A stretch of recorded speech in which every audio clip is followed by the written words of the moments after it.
మీ ఎలాంటి వ్యాపార ప్రకటనలకైనా వెంటనే మా ఛానల్ సంప్రదించండి. అందరికీ నమస్కారం. నేను శిరీష. ప్రస్తుతం మనతో పాటు ఉన్నారు ప్రముఖ ఆధ్యాత్మికవేత్త త్రిపుర సుందరి పీఠం దైవజ్ఞ రమశర్మ గారు. గురుగారితో మాట్లాడతాం. నమస్కారం గురుగారు. నమస్కారం. శతమానం భవతి.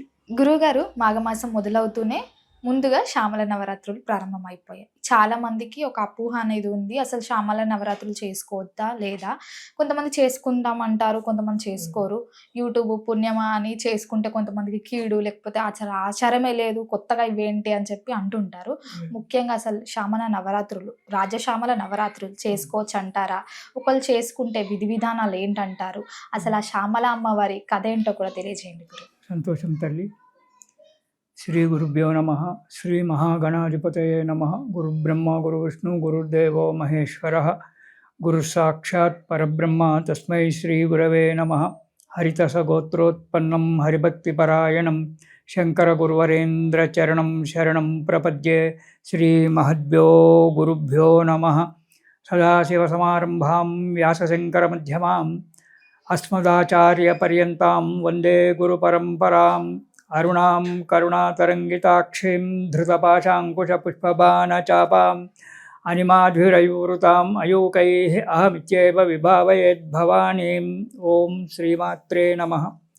ధ్యాయేయం రత్నపీఠే సుఖకలపటితం శృణ్వతీం శ్యామలాంగీం న్యస్తైకాంఘ్రీం సరోజే శశికలధరాం వల్లకీం వాదయంతీం కల్హారబద్ధమాలాం నియమితవిలసచ్చోళికాం రక్తవస్త్రాం మాతాంగీం శంఖపాత్రాం మధురమధుమదాం చిత్రకోధ్యానభాసితాం. శ్రీ రాజశ్యామలాయై నమో నమః.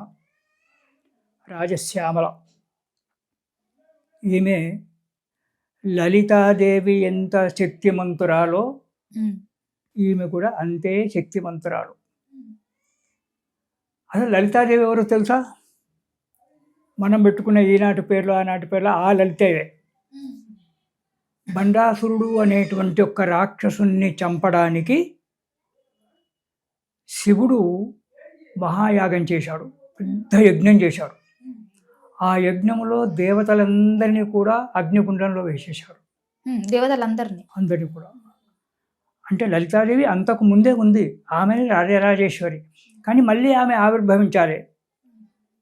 భగవంతుడు విష్ణుమూర్తి ఒక్కడే, కానీ ఒక్కొక్క రాక్షసుని చంపడానికి ఒక్కొక్క అవతారం ఇచ్చాడు. అదేవిధంగా పూర్వములో ఉండబడేటువంటి ఒక లలితాదేవి మళ్ళీ లలితాదేవిగా అవతరించాలి. ఆమె మామూలుగా అవతరించదే. ఆమె గురించి దేవతలంతా కూడా వెళ్తే, అయ్యా దానికి మహాయాగం చెయ్యాలి, ఆ మహాయాగం చేస్తే అగ్నిగుండములో నుంచి అమ్మవారు జన్మిస్తుంది. ఎందుకు అగ్నిగుండంలో నుంచి ఎందుకు పుట్టాలి? ఇప్పుడు రాముడు కృష్ణుడు పుట్టినట్టు తల్లి గర్భంలో నుంచే పుట్టాలి కదా, అలా లేదు. బండాసురుడు అనేటువంటి ఒక రాక్షసుడు ఒక తల్లి గర్భంలో నుంచి పుట్టలేదు. శివుడు యొక్క 3వ కంటి అగ్నిజ్వాలల చేత మన్మథుడు భస్మమైనాడు పార్వతీదేవి కళ్యాణ సమయంలో. నేను టూకీగా చెప్తున్నాను.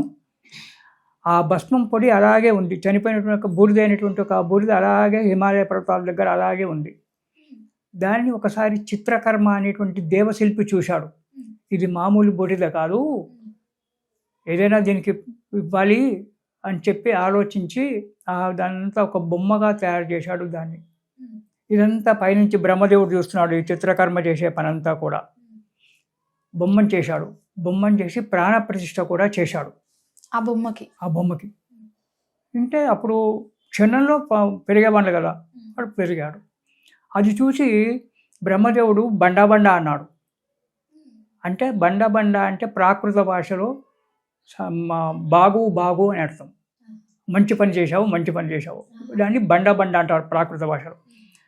వానికి బండాసురుడు బండు అనే పేరే వచ్చేసింది. ఇక ఆ బండు పెద్దగా పెరిగి వదిలిపెట్టాడు, చిత్రకర్మ వెళ్ళిపోయాడు. ఇక వీడు చెట్లలో పడి ఏడ్చాడు, పెరిగాడు, పెద్దగా అయ్యాడు.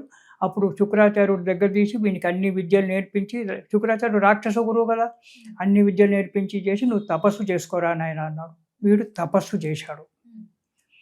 తపస్సు చేసిన తర్వాత బ్రహ్మదేవుడు వచ్చి ఏం వరం కావాలో కోరుకోరా అంటే, నాకు చావద్దు. రాక్షసులు కోరుకునేది మొట్టమొదటి యొక్క కోరిక ఇదే, మాకు చావు ఉండొద్దు, మేము ఎవరి వల్ల చనిపోకూడదు. ఎవరు చంపొద్దు, మాకు చావు ఉండొద్దు, అందరు నా చేతిలో ఓడిపోవాలి, ప్రపంచమంతా కూడా విశ్వమంతా నా చేతిలో ఉండాలి. సరేరా, విశ్వమంతా నీ చేతిలోనే ఉంటుంది, మరి నీకు చావు అనేటువంటిది ఉండాలి కదా, పుట్టినప్పుడు చావాలి, జననం ఉన్నప్పుడు మరణం కంపల్సరీ ఉండాలి. కాబట్టి నువ్వు జన్మించావు కాబట్టి దానికి మరణం కావాలంటే వాడు ఆలోచించి ఏం చేశాడంటే, నేను అయోనిజుని, ఒక తల్లి గర్భంలో నుంచి నేను పుట్టలేదు, అలాగే తల్లి గర్భంలో నుంచి పుట్టనటువంటి యొక్క స్త్రీ చేత నేను చేస్తానన్నాడు. కోరిక ఎంత పెద్దదో ఆలోచించు. నేను తల్లి కడుపులో నుంచి పుట్టలేదు, ఒక బూడిదలో నుంచి పుట్టాను. అలాగే తల్లి కడుపులో నుంచి పుట్టనటువంటి అయోనిజ అయినటువంటి ఒక స్త్రీ చేతిలో నాకు మరణం కావాలి అన్నాడు. అంటే అటువంటి స్త్రీ పుట్టదు, నన్ను చంపదు అని విని కోరిక, సంతోషం. సదాస్తు అలాగే అన్నాడు. అన్న తర్వాత వాడు వచ్చేసాడు, వరాలు పొందాడు. వాడు పొందిన మనకి శక్తులను వచ్చేసాయి. ఒక కుడి చేతి నుంచి విషంగుణ్ణి, ఎడమ చేతి నుంచి విశుక్రుణ్ణి పుట్టించాడు, ఒక చెల్లెను పుట్టించాడు, కాపురం చేసుకున్నాడు. తర్వాత పెళ్లి 4 భార్యలు పెళ్లి చేసుకున్నాడు. వానికి 30 మంది కుమారులు. విశుక్ర, బండాసుడు, విశుకుడు, ఈ ముగ్గురు కూడా దేశాన్నంతా ప్రపంచమంతా కూడా 3 పురాలను నాశనం చేస్తున్నారు. వీడు ఒకడు విశుక్రుడు, ఒకడు విషంగుడు. వాళ్ళు ఏం చేస్తారంటే ఆ ముగ్గురు అన్నదమ్ములు కూర్చొని ఆలోచించేసి, మనం ఇవన్నీ చంపొద్దు, మనం చేతితో కత్తి పట్టుకొని ఎవరిని చంపకూడదు, ప్రజలు మానవులు కానీ దేవతలు కానీ పుట్టొద్దు, అలా చెయ్యాలన్నారు. విశంకుడు స్వర్గలోకానికి వెళ్ళాడు, వీడు మత్స్యలోకంలో ఉన్నాడు, ఎవడు బండాసురుడు. విశుక్రుడు పాతాళానికి వెళ్ళాడు. వెళ్ళి మానవుల యొక్క తేజస్సును, అక్కడ ఉండబడే దేవతల యొక్క మానవుల యొక్క తేజస్సును నాశనం చేశారు. అంటే పురుషునికి స్త్రీని చూస్తే వ్యామోహం కలగదు, స్త్రీకి పురుషుని చూస్తే వ్యామోహం కలగదు, ఇక సంతానం ఎలా అవుతుంది? అలా నాశనం చేసుకుంటూ వచ్చారు. ఉన్న వాళ్ళని మనం చంపేద్దాం యుద్ధంలో. ఇక వాళ్ళ సంతానం అనేటువంటిది ఎవరికి సంతానం ఉండదు. దేవతలు పెరగరు, ఇటు మానవులు పెరగరు, అటు పాతాళ లోకంలో ఉండే వాళ్ళు పెరగరు. మనం ఇష్టారాజ్యంగా చేయొచ్చని వీళ్ళు ముగ్గురు ప్రపంచ నాశనం చేస్తుంటే, అప్పుడు దేవతలంతా కూడా బ్రహ్మదేవునికి వెళ్తే, అయ్యా ఇటువంటి వరాలు ఇచ్చి కూర్చుంటావు నువ్వు, దానికి పరిహారం ఏంటి అన్నారు. నాకు తెలియదు, వరం ఇవ్వడమే నా వంతు, కానీ నాకు తక్కిన విషయాలు నాకు తెలియదు. అక్కడి నుంచి విష్ణుమూర్తి దగ్గరికి వెళ్ళారు. విష్ణుమూర్తి కూడా అదే అన్నాడు. ఎట్లా అంటే, శివుని దగ్గరికి పోతే వాడు అన్నాడు, వాడిని చంపడం చాలా కష్టము, వాడు మహావరాలు కోరాడు, అయోనిజ కావాలి ఇప్పుడు. అంటే ఒక స్త్రీ గర్భములో నుంచి పుట్టనటువంటి ఒక స్త్రీ కావాలి, అది యవ్వనమతి, 16 ఏళ్ళ వయసు ఉన్నటువంటి ఒక అమ్మాయే కావాలి.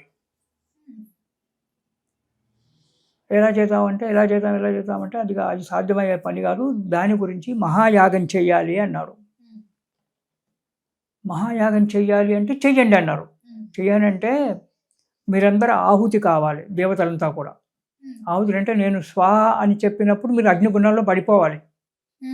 నేను స్వాహ అని చెప్పగానే అగ్నిగుండంలో మీరు ఇంద్రాయ స్వాహ అంటే ఇంద్రుడు అగ్నిగుండంలో పడాలి. అంటే ఎవరి పేరు చెప్తే వాళ్ళు అగ్నిగుండంలో పడిపోవాలి. మీరే కట్టెలు, మీరే సమిదలు. సమిదలు అంటే కట్టెలు, మీరే సమిదలు. నెయ్యి సముద్రమే నాకు ఇది, నేను హోమం చేస్తుంటాను. ఇలా చేశాడు. అందరూ సరే అన్నారు. అందరూ కూడా అయ్యారు. 1 రోజు, 2 రోజులు, 3 రోజులు, 4 రోజులు అయింది. దేవతలంతా కూడా అయిపోయినారు. అందరూ ఆహుతి అయిపోయినారు అగ్నిగుండంలో, ఎవరు మిగలలేదు.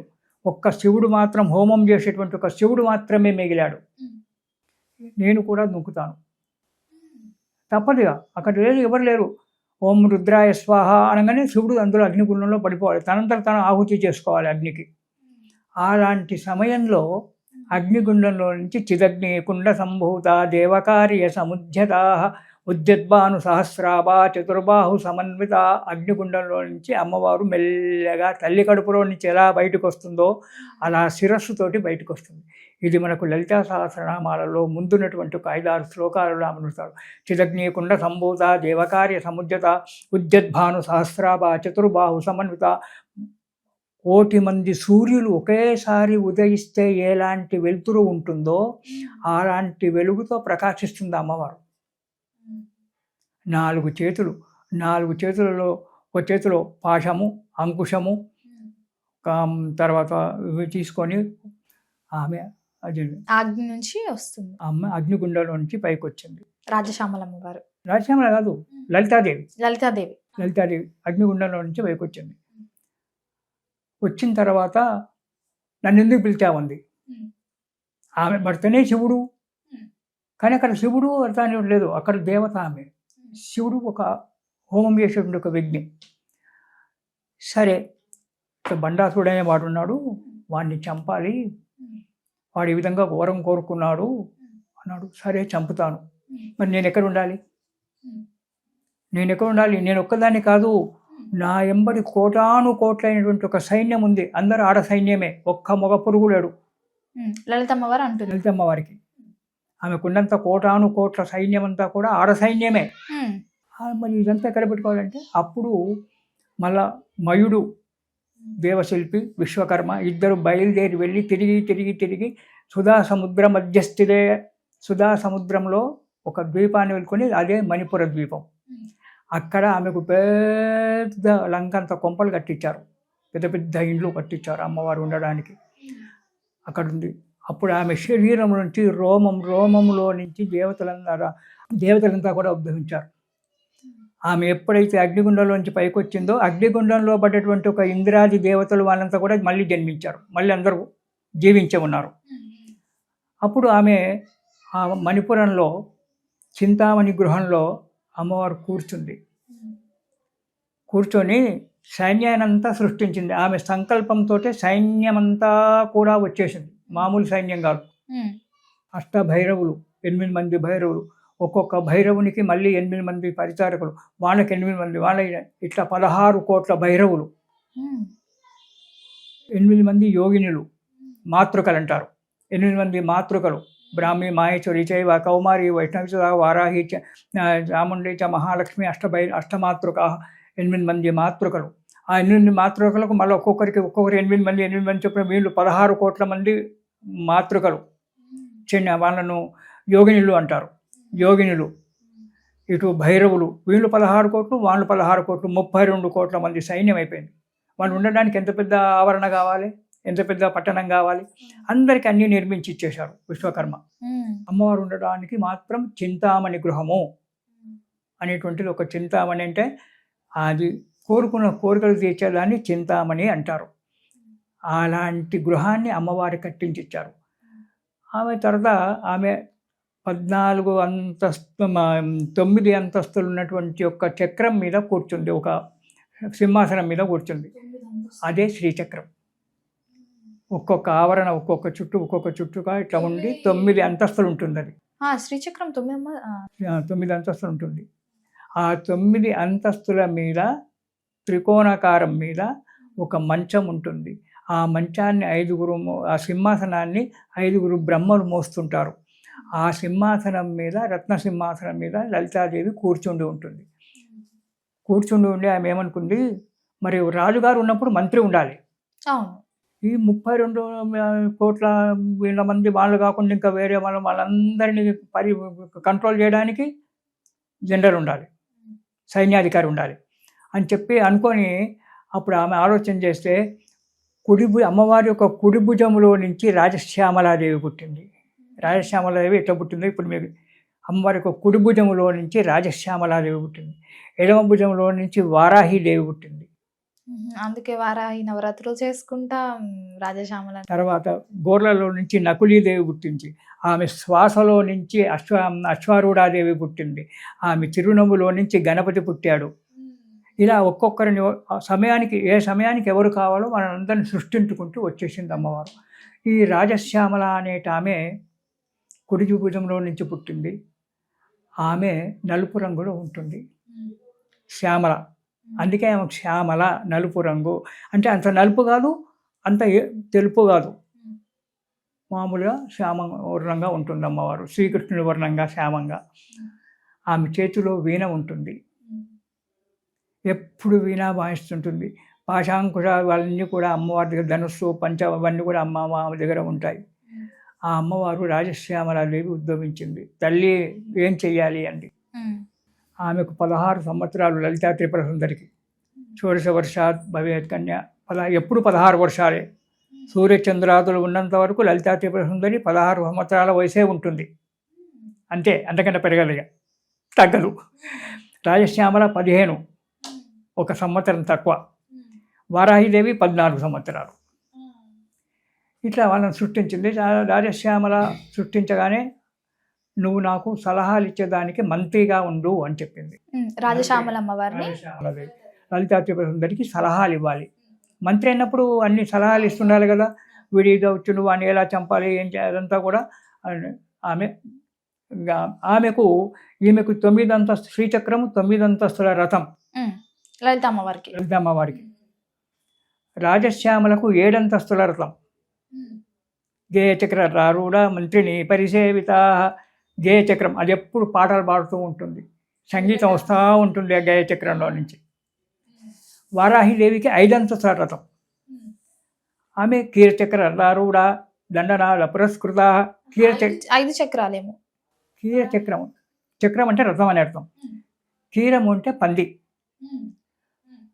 వారాహిదేవి పంది ముఖంగా ఉంటుంది, వారాహ ముఖంగా ఉంటుంది. దీని మీద ఒక కథ ఉంది, మళ్ళీ ఈ రాజశ్యామలో కథ ఉంది, అవి చెప్పుకుంటే మనకు సాయంకాలం అయినా తీరదు.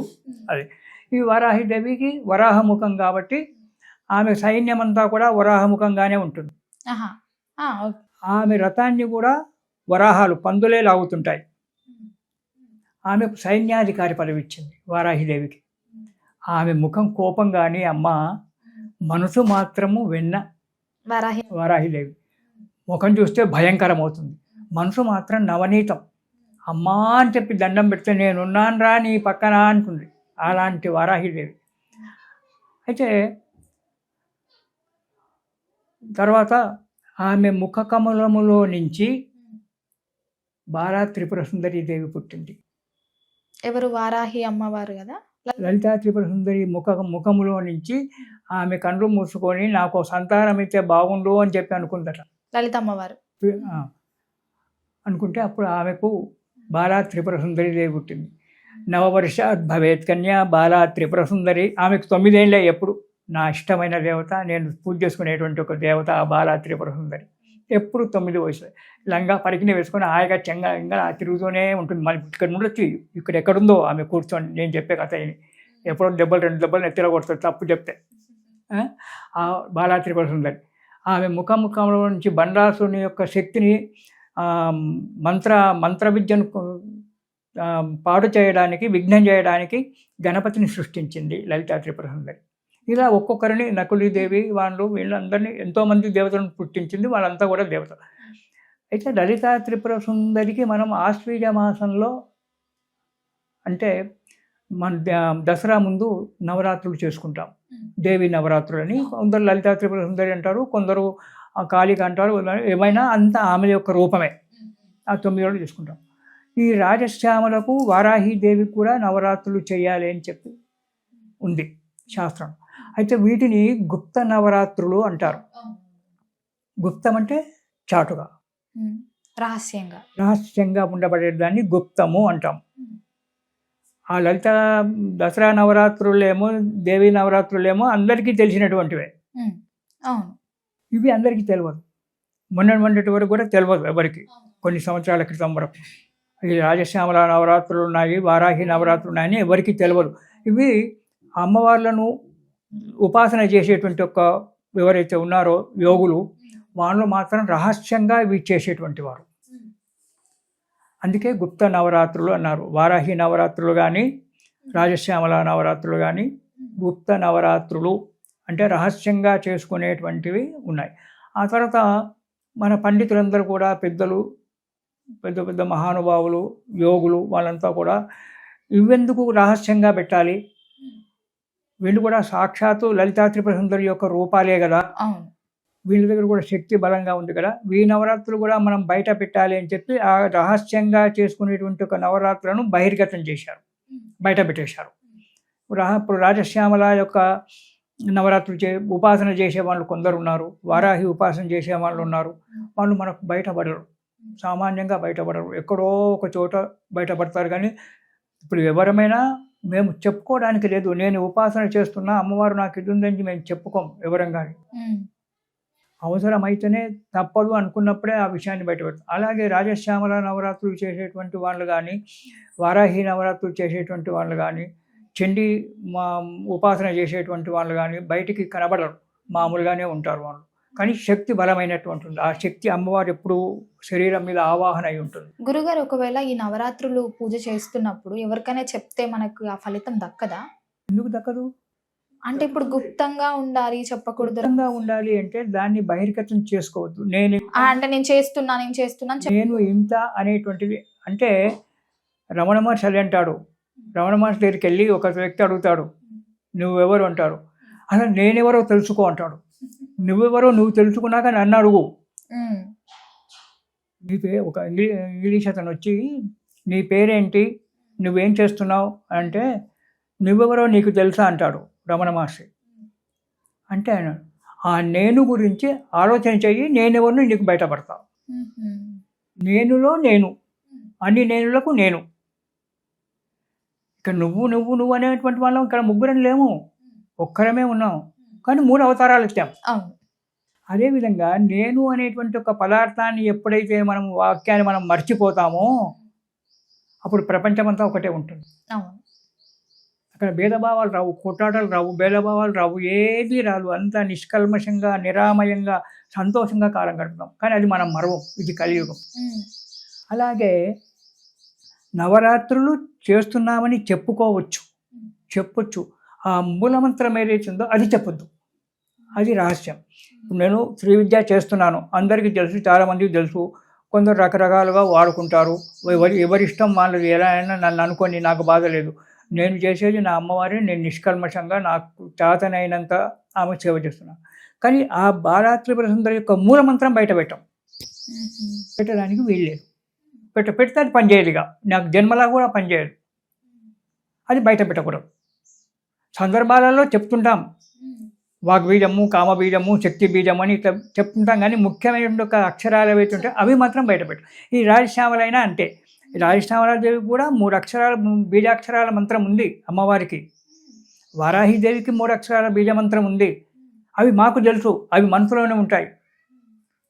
ఇప్పుడు హోమం చేసినప్పుడు మనసులో తలుచుకొని పైకి వారాహి స్వాహ, రాజశ్యామలాయ స్వాహ, ఆ బీజాక్షరాలు 3 మాత్రం మనసులోనే అనుకుంటుంటారు. బయటికి చెప్పం. అది చెప్పినప్పుడు మాకు ఫలితం ఉండదు. అవి బహిర్గతం చేయకూడదు. అందుకే గుప్తము, రహస్యంగానే ఉంచాలి. మూలమంత్రాలు ఏవైతే ఉంటాయో అవి రహస్యంగానే ఉంచాలి, కానీ బహిర్గతం చేయొద్దు. జపం చేసుకుంటాం, ఆ శక్తి మాలో నిమిడీకృతమవుతుంది. అయితే మరి మూలమంత్రం లేకుండా నవరాత్రులు చేసుకోవచ్చునా? గురువుగారు మీకంటే మూలమంత్రం ఉంది, మీ గురువుగారు ఇచ్చారు, మీరు సాధించారు, మీరు చేసుకుంటున్నారు మంచిగా, మరి మాకెలా అనేటువంటి ఒక సమస్య జనాలలో వస్తుంది. అలాంటప్పుడు మనకు పెద్దలు ఋషులు ఏం చెప్పారంటే మూలమంత్రమే కావాలని లేదు. నవరాత్రులకు స్తోత్ర పారాయణం ఉంది, స్తోత్రాలు రాశారు. ఇప్పుడు కాళిదాసు, తర్వాత మన శంకర భగవత్పాద్యులు, వీళ్ళంతా కూడా రకరకాలైన ఒక స్తోత్రాలు, ప్రతి దేవతల మీద స్తోత్రాలు రచించారు ఎంతోమంది మహానుభావులు. ఆ స్తోత్రాలు చదువుకొని కూడా పూజ చేయొచ్చు ఈ నవరాత్రులు. ఇది వారాహి రాజశ్యామల నవరాత్రులు చేసుకోవడం వల్ల ఏం ఫలితం వస్తుంది? లలిత ఇప్పుడు దసరా నవరాత్రులు చేస్తున్నామంటే దాంట్లో ఒక్కొక్క రోజుకు ఒక్కొక్క అవతారం వస్తుంది, ఒక్కొక్క దేవతను మనం పూజిస్తున్నాము. దానివల్ల ఎంతో ఫలితం ఉంది అని చెప్పి మనం చెప్పుకుంటున్నాము. అలాగే రాజశ్యామల కూడా ఒక్కటే కాదు. రాజశ్యామల, మాతంగిని, మంత్రిని, మేఘశ్యామల, శుకశ్యామల, బీనాశ్యామల, ఇట్లా వీళ్ళు కూడా 8 మంది ఉన్నారు. రాజశ్యామల చేస్తే అనుకున్నటువంటి ఒక కార్యక్రమాలన్నీ కూడా జరిగిపోతుంటాయి హాయిగా, ఎలాంటి ఆలోచన లేకుండా ఆమె చేసుకుంటాయి. మంత్రిని శ్యామల యొక్క పూజలు, జపాలు, అవన్నీ హోమాలు ఇవన్నీ కూడా మనకు వీల్లేదు. బ్రాహ్మడు కావాలి, మూలమంత్రంలో చేయాలంటే బ్రాహ్మణ్ణి పెట్టి మనం చేయించుకుంటే ఆ మూలమంత్రం యొక్క ఫలితం వల్ల, ఆ యొక్క నామ ఫలితం వల్ల మంచి ఆలోచనలు రావడము, మన వ్యాపారాలు డెవలప్మెంట్ కావడము, ఇవన్నీ జరుగుతాయి. ఇక మేఘశ్యామల, వర్షాలు లేవు, చాలా ఇబ్బంది అవుతుంది, జనాలకు నీటి కష్టం చాలా వచ్చింది అనుకున్నప్పుడు మేఘశ్యామల హోమము 10 మంది బ్రాహ్మణులు, 20 మంది బ్రాహ్మణులు వాళ్ళని పెట్టుకొని వాళ్ళతో మేఘశ్యామలాగా చేసినట్టయితే ఆటోమేటిక్గా వర్షం పడుతుంది. ఇక వీణాశ్యామల. వీణాశ్యామల అనేటువంటిది వీణను అంటే మన సంగీతంలో వీణను వాయించుకునే వాళ్ళు బాయలన్, ఈ తబలా, మృదంగం ఇవన్నీ నేర్చుకునే వాళ్ళు ఉంటారు కదా, వాళ్ళు వీణాశ్యామల మంత్రం కనుక గురువు చేత తీసుకొని జపం చేసి కనుక సాధన చేసినట్టయితే ఆటోమేటిక్గా సంగీతం అంతా క్షుణ్ణంగా వచ్చేస్తుంది. ఇదే విషయం నేను ఒక అమ్మాయికి ఇచ్చాను, వీణాశ్యామల, ఆంధ్రలో, కృష్ణా జిల్లా, తాడిపట్టుతో ఏదో ఉంది అక్కడ, ఊరి పేరు జ్ఞాపకం లేదు, కానీ కృష్ణా డిస్ట్రిక్ట్. అమ్మాయికి అనుకోకుండా చిన్నప్పటి సంగీతం నేర్చుకుందామే. సంగీతం నేర్చుకున్న తర్వాత ఏమైందంటే అనుకోకుండా గొంతు దెబ్బతినిపోయింది. వాళ్ళు ఎక్కడెక్కడో డాక్టర్ పరీక్ష చేశారు, అది ఉన్నారు, ఇది ఉన్నారు, అది ఇది అని చెప్పి అన్నీ వచ్చారు. చెప్తే ఎవరో వచ్చి నా దగ్గరకు వచ్చారు, అక్కడి నుంచి పాపం వాళ్ళు కృష్ణా డిస్ట్రిక్ట్ నుంచి నా దగ్గరకు వచ్చారు. చూశాను, జాతకం చూస్తే బాగానే ఉంది, సంగీత విద్య మంచిగా, సంగీతం మంచిగానే ఉంది కదా తల్లి అంటే, సంగీతం మంచిగానే ఉందండి, నేను మంచిగా నేర్చుకున్నాను, కచేరీలు కూడా ఇచ్చాను, కానీ గొంతు దెబ్బతింది అండి. ఓహో, సరే, అది ఇది మాట్లాడిన తర్వాత మేము బ్రాహ్మణమేనండి, మాది ఇదండి. నువ్వు బ్రాహ్మణే, నీ కులము గోత్రం నేను అడగలేదు తల్లి, నాకు అవి అవసరం లేదు, అంతా ఒకటే కులం, మానవ కులమే, మరి నేను చెప్పింది చేస్తావా అన్నాను. చేస్తాను గురువుగారు, మీ వయసు నీకంటే చిన్న వయసు, ఇంకా పెళ్ళి కాలేదు అంటే చేస్తానండి. సరే అని చెప్పి వీణాశ్యామల మంత్రాన్ని ఆమెకు ఇక్కడే స్నానం చేసి రమ్మని, స్నానం చేసి వచ్చి ఇక్కడే వచ్చినాక వీణాశ్యామల మంత్రం ఉపదేశం ఇచ్చాను. ఉపదేశం ఇచ్చి జపం చేసుకోమా, రోజుకు 1000 సార్లు జపం చేయి, 40 రోజుల్లో నీ కంఠం మంచిగా కాకపోతే అప్పుడు వచ్చి నా జుట్టు పట్టుకోమని చెప్పాను. 10 మందిలో జుట్టు పట్టుకో, ఇంట్లో లోపల రూమ్లో కాదు, బయట నిలబడతా, అక్కడ జుట్టు పట్టుకొని అంతే కొట్టినా సరే, కానీ 40 రోజులు ఏక దీక్షగా నేను చెప్పినట్టుగా నువ్వు 40 రోజులు వీణాశ్యామల చేయి, ఆ తర్వాత లైఫ్ లాంగ్ చేయి, నీకు 40 రోజులలో నీ కంఠం మాధుర్యం వస్తుందని చెప్పాను. అదేవిధంగా చేసింది. 40 రోజుల తర్వాత ఫోన్లో పాట పాడి నాకు వినిపించింది అమ్మాయి, గాయత్రి అమ్మాయి పేరు, ఇప్పుడు జ్ఞాపకం వచ్చింది, గాయత్రి. అలా వీణాశ్యామల వల్ల సంగీత సాధన, సంగీతం పెరిగిపోతుంటుంది. శుకశ్యామల మంచిగా మాట్లాడలేరు, ఎప్పుడు కఠినంగా కోపంగా మాట్లాడుతుంటారు, అన్ని బూతు మాటలు మాట్లాడుతుంటారు. వీళ్ళకల్లా పట్టుకుంటే వాళ్ళకు ఈ శుకశ్యామల వల్ల తీయని కంఠం, మధురమైనటువంటి ఒక వాక్కులు రావడం, విద్య మంచిగా రావడం. ఇవి శ్యామలాదేవి దగ్గర ఎన్ని గుణాలు ఉన్నాయి. ఇప్పుడు రాజశ్యామల ఉంది, ఉద్యోగం దొరకడం లేదు, రాజశ్యామల మంత్రం నేను ఇచ్చాను అనుకో, కొంత రాసి ఒక మంత్రం దానికి అంటే మామూలుగా చదువుకునేటువంటి ఆ మంత్రం చదువుకున్నావు అనుకో, నీకు ఉద్యోగం దొరకాల్సిందే. అది ఎటువంటి పరిస్థితిలో కూడా వ్యాపారం నడవలేదు, రాజశ్యామల మంత్రంలో కొన్ని మార్చేసి రాజశ్యామల ఇచ్చేస్తే వ్యాపారం నడుస్తుంది, ఉద్యోగం దొరుకుతుంది. వీణాశ్యామల శుకశ్యామల యొక్క అమ్మవారి యొక్క స్తోత్రాలు చదువుకుంటే విద్య వస్తుంది. రాజశ్యామల విదేశాలకు పోవాలని కుతూహలం ఉంది, పాస్పోర్ట్ దొరకడం లేదు, షాపింగ్ కావడం లేదు. రాజశ్యామల మంత్రాన్ని కొద్దిగా దాన్ని మార్చడం అనేటువంటిది మీరు చేయడానికి వీల్లేదు, అది సాధన ఉన్నటువంటి వాడే మార్చాలి. దాన్ని కొద్దిగా మార్చేసి ఆ మంత్రంగా స్తోత్రం ఇచ్చినామనుకో, చదువుకున్నాం అనుకో, విదేశాలకు వెళ్ళిపోతాం. ఇన్ని పనులు చేసేటువంటిది రాజశ్యామల. కాబట్టి రాజశ్యామల నవరాత్రులు మనం చేసుకుంటున్నాను. సరే, వాళ్ళు పండితులు, ఉపదేశం రెండు ఒక వ్యక్తులు, వాళ్ళు మూలమంత్రాలతోటి దాంతో ఈ రోజు నుంచి అంటే 19వ తారీఖు నుంచి ప్రారంభం చేస్తారు. కొందరు పొద్దున ప్రారంభం చేస్తారు, కొందరు సాయంకాలం ప్రారంభం చేస్తారు, అది ఎవరెవరి ఇష్టం. మనకు ఏదీ లేదు, మనకు మూలమంత్రం లేదు, అది ఎలా చేసుకోవాలనో తెలియదు, ఏమి చేయాలనో కూడా తెలియదు. దానికి ఏ పెద్ద బాధపరిచిన అవసరం ఏమీ లేదు.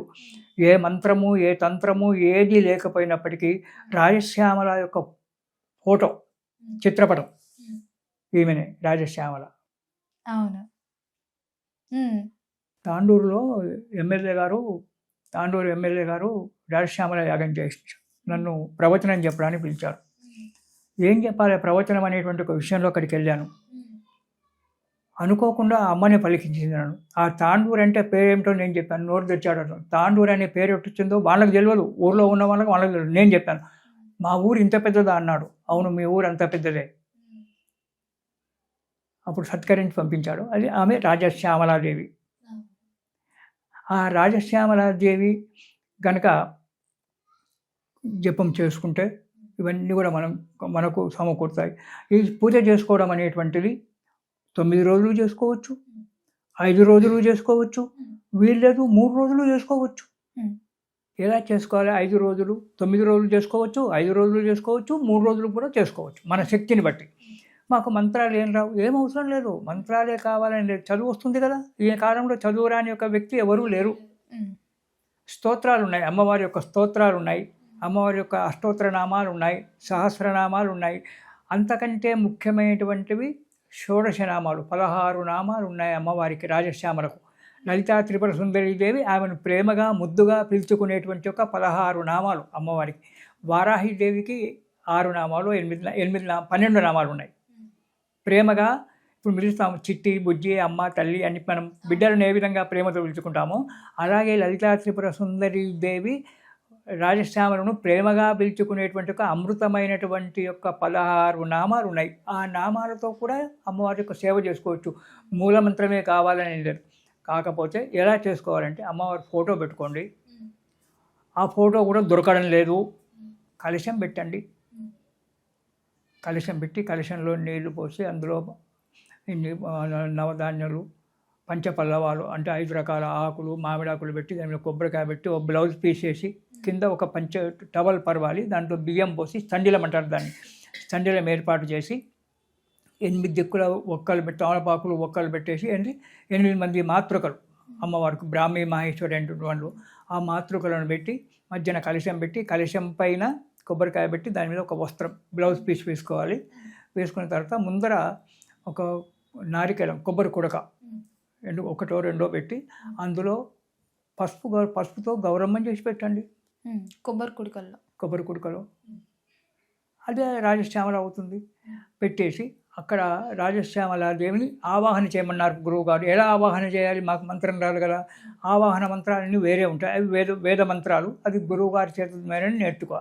అలా కాదు, రాజశ్యామలామావాహయామి, మంత్రిణీమావాహయామి, సుఖశ్యామలామావాహయామి, మేఘశ్యామలామావాహయామి అనుకుంటూ అక్షింతలు వేసుకుంటుంటే అమ్మవారు వచ్చి అక్కడ కూర్చుంటుంది. ఆ 8 పేర్లని మనం నామాలు జపించుకుంటే 16 నామాలు చెప్పి అమ్మవారిని పిలిస్తే అక్కడ అమ్మవారు వచ్చి కూర్చుంటుంది. తర్వాత పసుపు, కుంకుమ, పూలు అవన్నీ పెట్టి పండ్లు రోజు ఒక రకం నైవేద్యం పెట్టండి. మీకు తోచిన నైవేద్యం. 9 రోజులు చేయలేదు, రేపు పంచమి నుంచి చేయండి 5 రోజులు. రేపటి నుంచి 5 రోజులు చేసుకోండి. ఎల్లుండి నుంచి 5 రోజులు చేసుకోండి. లేదా ఒక 3 రోజులు చేసుకోండి, చివరి 3 రోజులు. అంటే గురుగారు ఈ రోజు నుంచే ప్రారంభం అవుతుంది కాబట్టి ఒకవేళ ఈరోజు చెయ్యని రేపటి నుంచి కూడా చేయండి. దశమి వరకు, రేపటి నుంచి దశమి వరకు చేయండి. దశమి నాడు ఉద్యాపన చేయండి. చేసి ఆ రాజశ్యామల అష్టోత్తర నామాలు, మీకు సెల్ ఫోన్ ఉంటే సెల్ ఫోన్లో స్తోత్ర నిధి అనేటువంటి యాప్ ఉంటుంది. అందులో మీకు రాజశ్యామల యొక్క అష్టోత్తర నామాలు, సహస్రనామాలు ఇవి దొరుకుతాయి. లేదా మార్కెట్లో పుస్తకాలు కూడా దొరుకుతున్నాయి ఈనాడు. ఇవి చేసుకొని చదువుకుంటూ అమ్మవారికి పూజ చేయండి. చేసి నైవేద్యం పెట్టండి. మీకు వీలైతే ఒక పూట భోంచేయండి. లేదు కాదండి మా ఆరోగ్యాలు బాగాలేవు, 2 పూటలు హాయిగా భోంచేయండి. కాకపోతే మత్తు పదార్థాలు, మాంసము, ఇటువంటి తామస వస్తువులు అంటారు వీటిని. అంటే శరీరాన్ని, మనసును కంట్రోల్ ఉంచావు అవి తినడం వల్ల. కాబట్టి మనసు అది తామస వస్తువులు కాబట్టి ఏకాగ్రత కుదరదు. కాబట్టి అవి తినడం వల్ల కోపతాపాలు పెరిగిపోతాయి. కాబట్టి అవి తినకుండా ఉండి మామూలుగా సాత్విక ఆహారం తీసుకుంటూ అమ్మవారికి రోజు పాయసం నైవేద్యం పెట్టుకుంటూ ఉంటే నవరాత్రులు అయిపోతాయి. కానీ మీరు ఏ ఆచారం పాటించినా పాటించకున్నా మనస్సు ముఖ్యం. నాకు పెళ్ళి కావాలి, నాకు బంగ్లా కావాలి, నాకు కారు కావాలి, నా పక్కింటోడు నాశనం అయిపోవాలి, నేను పెద్ద ఇటువంటి కోరికలు కూడా అమ్మ నీ దయా, మనకేం తక్కువ ఉందో ఆమెకు తెలుసు కాబట్టి అవి మనకి ఇచ్చేస్తుంది. కోరవలసిన అవసరం లేదు. నిష్కామంగా చేయాలి సేవ. నిష్కామంగా ఎప్పుడైతే భగవంతుని యొక్క సేవ చేస్తామో వాళ్ళకు మన విషయం అంతా కూడా తెలుసు. మన జీవనం ఇచ్చినటువంటి వాళ్ళు కాబట్టి మన జీవితం వాళ్ళకి తెలియదా? తెలుసు. కాబట్టి వాళ్ళు మనకేది ఎప్పుడు కావాలో అది అప్పుడు తీసుకొచ్చి మన ముందర పెడతారు. కానీ నాకు ఈ కోరిక ఉంది, నా కొడుకు పెళ్లి కావాలి, నా బిడ్డ పెళ్లి కావాలి, నాకు కోట్ల రూపాయలు రావాలి, పక్కింటోడు నాశనం కావాలి, నా శత్రువైనా మానవుడే, వాడైనా వీడే, నువ్వైనా మానవుడు. కాబట్టి అటువంటి కోరికలు, ఎలాంటి కోరికలు లేకుండా అమ్మా నీ దయ అనేటువంటి ఒక భావన చేత కనుక ఆమె సేవ చేసుకొని అష్టోత్తరనామాలో సహస్రనామాలో చేయండి. మీకు వీలైతే రోజుకో టెంకాయ కొట్టి నైవేద్యం పెట్టండి. అది కూడా మాకు కాదండి 2 పండ్లు పెట్టండి. అది కూడా కాదండి 2 ఇంత చక్కెర దీంట్లో ఉంటుంది, ఆ చక్కెర నైవేద్యం పెట్టండి. అమ్మ తృప్తి పడుతుంది. అందుకే భగవంతుడు ఏమంటాడు, పత్రం పుష్పం ఫలం చేయవా, నువ్వు నాకు బంగారం పెట్టి ఆ బంగారు హారాలు వేసి నాకు ఈ పువ్వులు పెట్టి ఆ పువ్వులు పెట్టి పూజ చేయాలని ఏం లేదురా నాయన. మనస్సు అనేటువంటి ఒక పూజను నాకు అర్పించు. కామ క్రోధ లోభ మోహ మదమాశ్చర్యాలని పోవడానికి నాకు పోవాలి అని చెప్పి కోరుకో. అంతేగాని ఈ కోరిక ఆ కోరిక నీకు ఎప్పుడు ఏది కావాలో అది ఇస్తా. అది నా చేతిలో ఉంది. సేవ చేసి నువ్వు మనస్ఫూర్తిగా సేవ చేయి, నీకు అన్నీ నేను ఇస్తానని భగవద్గీతలో కృష్ణుడు చెప్తాడు. అదేవిధంగా ఇక్కడ అమ్మవారు కూడా నువ్వు కోరుకున్నటువంటి కోరకు నీకేం కావాలో నేను అది ఇచ్చేస్తా అని చెప్తుంది. కాబట్టి ఈ రాజశ్యామల పిల్లలు చదువు రావడం లేదు, పిల్లలను కూర్చుండబెట్టు. ఒక్కొక్క నామాన్ని చెప్పుకుంటూ వాళ్ళతో అక్షింతలు వేయించు, పువ్వులు పెట్టించు, ఒక్కొక్క పువ్వు పెట్టించు. వాళ్ళకు విద్య వస్తుంది, మంచి వాక్కు వస్తుంది, మధురంగా మాట్లాడే ఒక వాక్కు, ఇవన్నీ కూడా జరుగుతాయమ్మ రాజశ్యామల వల్ల. అందుకే ఇవి గుప్త నవరాత్రులు అన్న ఎన్ని రకాలైన ఒక వరాలు ఇస్తుంది అమ్మవారు. కాబట్టి గుప్త నవరాత్రులు రహస్యంగా పెట్టుకోండి. ఆ పిడికిట్లోనే పెట్టుకోండి, అమ్మను వదిలిపెట్టుకోండి. పిడికి తెలిసినామంటూ పారిపోతుంది పాదరసం, అది జారిపోతుంది. అది అనుకోండి గట్టిగా పిడికిలు పట్టుకో, అమ్మను పట్టుకోదు బిగ్గర. ఎలా పట్టుకోవాలి? మనస్సు ద్వారా. అమ్మవారిని చూసావు, ఇప్పుడు రాజశ్యామలను చూసావు, ఆ విగ్రహాన్ని నీ మనసులో స్థిరపరచుకో. మళ్ళీ శివరాత్రికి నవ్వుకుంటూ వస్తావు నా దగ్గరికి, గురుగారో అంటావు గేట్ల దగ్గర నుంచి. అలా అమ్మను విగ్రహ పట్టుకోవాలి. ఇక అమ్మవారి 16 నామాలు లలితా త్రిపుర సుందరేవి ముఖ్యంగా ప్రేమతో పిలిచినటువంటి ఒక నామాలు ఏంటంటే సంగీత యోగిన్యై, శ్యామాయై నమః, శ్యామలాయై నమః, మంత్రనాయికాయై నమః, ఓం మంత్రిణ్యై నమః, ఓం సచివాయై నమః, ప్రధాన్యై నమః, శుకప్రియాయై నమః, వీణావత్యై నమః, వైనిక్యై నమః, ఓం ముద్రిణ్యై నమః, ఓం ప్రియాంక ప్రియాయై నమః, నీపప్రియాయై నమః, కదంబిన్యై నమః, కదంబ వనవాసిన్యై నమః, సదా మదాయై నమః. 16 నామాలు. మనం పిల్లల్ని ఎలా పిలుచుకుంటామో అలా పిలిచింది లలిత అమ్మ. కాబట్టి ఆ ప్రియమైనటువంటి ఒక ఈ 16 నామాలు మీకు యాప్లో దొరుకుతాయి, లేదా పుస్తకంలో కూడా దొరుకుతుంది. అవి తెచ్చుకొని రోజు కలశాన్ని పూజ చేసుకొని అమ్మవారికి విగ్రహం ఉంటే విగ్రహం పెట్టుకొని అభిషేకం చేయండి. విగ్రహం లేకుంటే ఫోటో పెట్టుకోండి. ఫోటో లేకుంటే కలశం మీదనే ఆవాహన చేసి ఇంత పంచామృతం చిలకరించి, ఇంత నీళ్లు చిలకరించి ఉంటే వీలైతే టెంకాయ కొట్టండి, లేకుంటే లేదు. ధూపము దీపము నైవేద్యము మీరు వండుకో. పాయసం కూడా రోజు చేయలేమండి అనుకుంటే చక్కెర నైవేద్యం పెట్టండి చాలు, అమ్మ తృప్తి పడుతుంది. గురుగారు, చాలా మంది రోజులలో అంటే కొంతకాలం నుంచి మీకు ఆచారం ఉందా, ఆచారం ఉంటేనే చేస్తారు, ఆచారం లేకపోతే చెయ్యరు అని అనుకునే ఆచారం అనేటువంటిది లేదమ్మా. ఇవన్నీ మనకు సనాతనాచారాలే. కొత్తగా పెట్టినటువంటి ఆచారం ఇప్పుడు కొత్తగా చేసుకునే వాళ్ళు కూడా చేసుకోవచ్చు, ఎవరైనా చేసుకోవచ్చు. నీకో ఆచారము నాకో ఆచారం అని లేదు. కాకపోతే ఎందుకు మాకు వంతన లేదు, మేము చెయ్యలేమని అంటారంటే ఎప్పుడో ఏదో ఆ సమయంలో జరుగుంటుంది వాళ్ళకు. అది మనసులో పెట్టుకొని ఇది చేస్తే మాకు విధంగా జరిగింది, అందుకే మేము చెయ్యం, మా ఇంట్లో చెయ్యం అనేటువంటి ఒక భావన. అంతేగాని ఆచారం నీకైనా నాకైనా ప్రపంచం భారతదేశం మొత్తం ఒకటే రకం ఆచారం. కానీ ఆచారాలలో భేదం లేదు, మంత్రాలలో భేదం లేదు, మనసులలోనే భేదభావాలు. అంతేగాని ఏ దేవుణ్ణైనా ఎవరినైనా మనస్ఫూర్తిగా సేవ చేస్తే అంతా ఏకోదేవ కేశవ. ఆకాశం నుంచి వర్షం, పెద్ద వర్షం పడుతుంది, ఆ నీళ్ళన్నీ భూమిలోకి పోతున్నాయి. భూమిలో ఇనికినటువంటి ఒక నీళ్ళన్నీ మళ్ళీ సముద్రంలోనికి పోతున్నాయి. అవన్నీ ప్రపంచంలో ఎంతోమంది దేవతలు ఉన్నారు. అన్ని దేవుళ్ళకి చేసిన నమస్కారం వాని ఒక్కనికే చెందుతుంది, ఆదిశక్తి ఒక్కదానికే చెందుతుంది. నువ్వు రాజశ్యామ అనుకో, వారాహి అనుకో, ఎల్లమ్మ అనుకో, మల్లమ్మ అనుకో, కాళిక అనుకో, కాత్యాయని అనుకో, నువ్వు ఎవరనుకున్నా సరే ఉన్నది ఒకటే ప్రకృతి. ఆమెనే రాజరాజేశ్వరి. ఆ రాజరాజేశ్వరికి చెందుతుంది. ఏ దేవునికి నమస్కారం చేసినా రాజరాజేశ్వరుడు అయినటువంటి ఒక శివునికే చెందుతుంది. వాళ్ళిద్దరు ఆది దంపతులు. అందుకే ఇక్కడ లలితాదేవికి కామేశ్వరి అనేటువంటి ఒక పేరుంది. ఆ కామేశ్వరుని యొక్క భర్త కామేశ్వరుడు, కామేశ్వరుడు, లలిత కామేశ్వరి కామేశ్వరుడు. ఇట్లా మనము యద్భావం తద్భవతి. ఏ భావనతో నీవు పూజ చేస్తావో ఆ భావన నీవు చెందుతుంది. కోరికలు కోరకుండా నిష్కల్మషంగా అమ్మా నీ దయ అనేటువంటి ఒక భావన చేత గనక రాజశ్యామలాదేవిని కనుక కొలిచినట్టయితే కోరిక వస్తుంది. కాళిదాసుకు చదువు రాదు కదా, మూర్ఖుడు. తను కూర్చున్న కొమ్మను తను నరుక్కునేటువంటి ఒక మూర్ఖుడు అతను. అలాంటి వారికి భార్య గురువై మంత్రోపదేశం చేసింది, రాజశ్యామల మంత్రం ఇచ్చింది అమ్మవారు.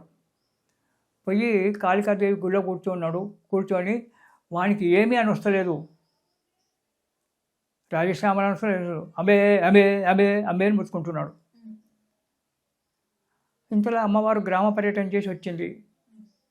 వచ్చిన తర్వాత అరే తలుపు తీరా అని తీయలేదు. ఏం కావాలి?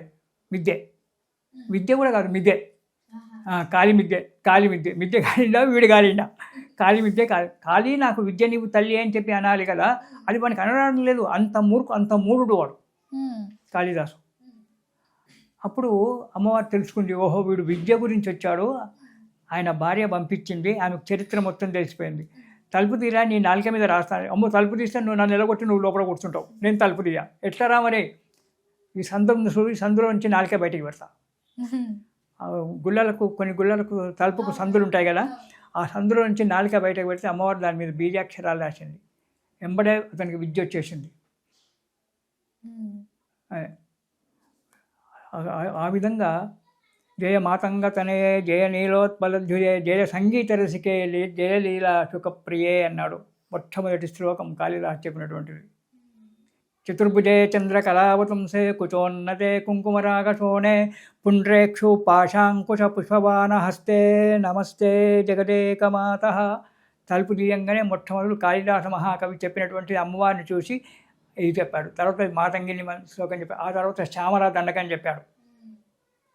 ఇలా మహాకవి అయిపోయినాడు. ఈ రాజశ్యామల దగ్గర అంత ఉంది. అతనికి ఏమీ తెలియదు, ఏ కోరిక లేదు మనసులో. విద్యని కాళీ అని చెప్పి భార్య చెప్పింది, కాళీ నాకు విద్య కావాలని అడుగురా నాయన అని చెప్పింది. అది అనొస్తలేదు, విద్య కాలే కాళీ మిద్య. వచ్చిన తర్వాత మళ్ళీ ఒకనాడు కూర్చున్నాడు, జపం చేస్తున్నాడు. మళ్ళీ అమ్మవారు గ్రామ పర్యటన చేసి వచ్చింది. వచ్చి తలుపు తీరా అంది.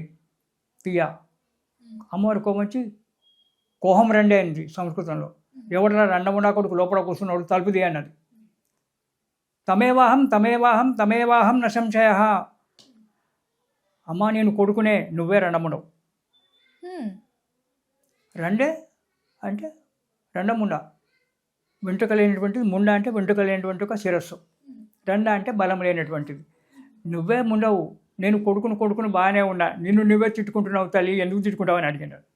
అంత పాండిత్యం వచ్చేసింది. కోహం రెండే, ఎవడరా రెండ కొడుకు లోపల కూర్చున్నవాడు, తలుపుది అన్నట్టు అమ్మవాడు కోపం వచ్చి. తమేవాహం, నువ్వే నేను, నేనే నువ్వు, నువ్వే నేను, నేనే నువ్వు. నువ్వు రెండవు, నీ కొడుకు నేను, అయిపోయాడు. అంటే అంత లీనమైపోయినాడు అనమాట. అలా అంత శక్తి మనకు లేదు, ఇప్పుడు మనం పాటించలేము. ఉండేవాళ్ళు లేరని చెప్పి అనను. చాలామంది ఉన్నారు, వాళ్ళు బయటికి కనబడరు, బయటికి రారు. తాడేపల్లి రాఘవనారాయణ శాస్త్రి గారు బాలా త్రిపుర సుందరి దేవిని చంకలు ఎత్తుకొని తిరిగినటువంటి ఒక మహానుభావుడు. ఈయన నడవలేకపోతే బాలా త్రిపుర సుందరి దేవి చేయబట్టుకొని నడువురా అంది రాఘవనారాయణ శాస్త్రిని. ఈ కాలంలో మొన్నటి వరకు పోయినాడు. బాలా త్రిపుర సుందరి అతని ఇంట్లో తిరిగాడింది. అతన్ని పండుకొని నిద్రపోతుంటే ఆమె మాట్లాడింది, వచ్చినవని జవాబిచ్చింది. రాఘవనారాయణ శాస్త్రి గొంతు ద్వారా అతను జవాబు చెప్తే నిద్రపోతుండే ఉన్నాడు. ఆ వచ్చిన వాడు ఎవడో తెలియదు, అతను అడిగిందేమో తెలియదు, అతను జవాబు చెప్పిందేమో అంతా బాలా త్రిపుర సుందరి చెప్పింది. పక్క కూర్చొని జోకొడుతుంది రాఘవనారాయణ శాస్త్రి. ఈనాటి కూడా అటువంటి మహానుభావులు ఉన్నారు. అటువంటి సాంప్రదాయం ఉన్నటువంటి ఒక భారతదేశం మన, అందుకే వేదభూమి, కర్మభూమి మనది. అలాంటి నవరాత్రులు ఎవరైనా చేసుకోవచ్చు, నువ్వు నేను అనేటువంటి భేదం లేదు. వంతన లేదంటే వారు శుచి శుభ్రత, రోజు తలస్నానం చేయడము. ఈ వారం రోజులు మాత్రమే. ముత్తైద ఉన్నటువంటి ఒక స్త్రీ ప్రతిరోజు తలస్నానం చేయకూడదు. సుమంగళి ఎప్పుడు కూడా తలస్నానం చేయకూడదు, ప్రతిరోజు చేయకూడదు తలస్నానం. వారానికి ఒక రోజు 2 రోజులు మీ యొక్క శరీర ప్రకృతిని బట్టి చేసుకోవాలి. కానీ ప్రతిరోజు సుమంగళి కనుక ప్రతిరోజు తలస్నానం చేసి ఎంటికలు దులిపితే ఆ ఇంట్లో దరిద్రమే, డబ్బు నిలబడదు. ఇది కూడా మీకు ఇంట్లో. కాబట్టి ప్రతిరోజు తలస్నానం చేయకూడదు. మామూలు ఒక కేరళ వాళ్ళది రాక్షసత్వం. కేరళ మహిష్మతిపురం కాబట్టి వాళ్ళు ఒక్క వాళ్ళే అక్కడ ప్రకృతిని బట్టి వాళ్ళు రోజు తలస్నానం చేస్తారు. తలకు కొబ్బరి నూనె పెట్టుకుంటారు వాళ్ళు.